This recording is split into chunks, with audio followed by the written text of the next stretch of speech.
Once the method of sampling has been chosen as part of setup and the Create Project button has been selected, the project becomes active and the sample size can be finalized.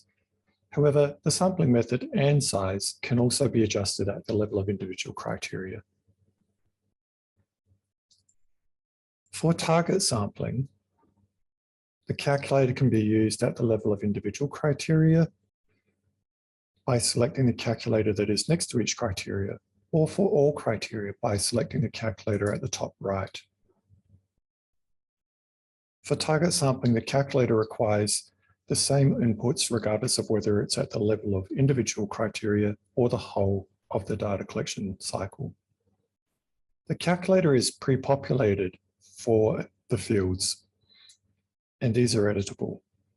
The choices made here will modify the required sample size. Higher confidence and power limits will increase the required sample size, while the second and third choices around proportions are the percentage estimates of current and future compliance with the selected audit criteria. Usually, the Group 2 proportion is expected to be higher than the Group 1 proportion.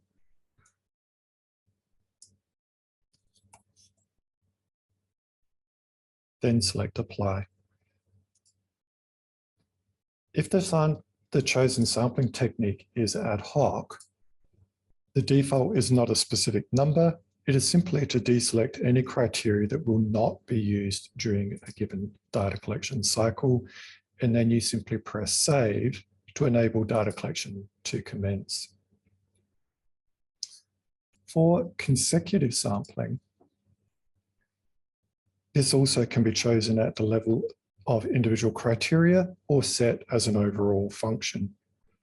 For example, if we choose a sample size of 65. Press Apply. This will be saved across all of the criteria.